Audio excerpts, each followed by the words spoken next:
ক্ষমতায় আসছে, একদম পাক্কা, লিখে রেখে দাও। আমার 53 বছরের রাজনৈতিক অভিজ্ঞতা,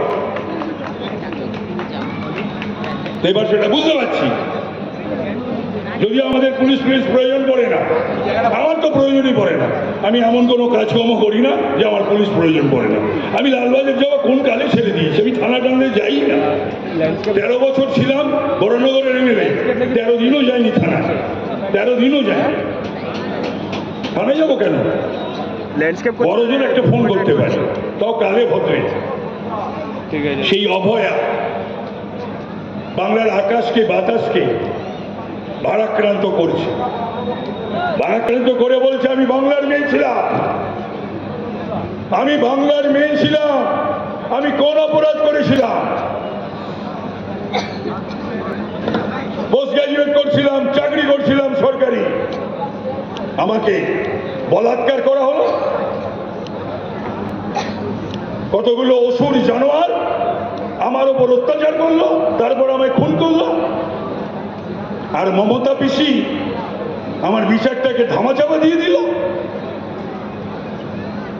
আপনারা এই 26-এ সেই ধর্ষক খুনিদের আর মমতা ব্যানার্জি বিচার করবেন না?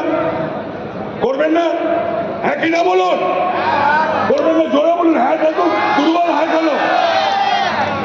সেই দিন 29 তারিখ, সেই 29 তারিখে আপনাদের প্রত্যেককে অভয়ের মা হতে হবে, অভয়ের বাবা হতে হবে, অভয়ের দাদা হতে হবে, বৌদি হতে হবে, দিদি হতে হবে। দিয়ে চোখ বন্ধ করে ওই যে মমতা ব্যানার্জি বলেছিল না কদিন আগে যে 1 সেকেন্ডে নাকি একটা সম্প্রদায়ের লোক, মানে মুসলিম সম্প্রদায়, আমাদের ঘিরে দেবে, আর ঘিরে নিয়ে আমাদের 12টা বাজিয়ে দেবে। এই 1 সেকেন্ডেরও কম, ফ্র্যাকশন সেকেন্ডে বোতাম টিপুন, সন্তোষ পাঠকে বোতাম টিপুন ইভিএমে, আর বলুন যে মমতা ব্যানার্জি আপনার 12টা বাজারা। আপনি 12টা বাজাবেন পশ্চিমবঙ্গবাসী, বাংলার বাঙালিদের, হিন্দুদের? এত বড় আস্পর্ধা আপনার, এত বড় স্পর্ধা আপনার? আপনি বলবেন ওরা দুধেলো গাই, ওদের লাথি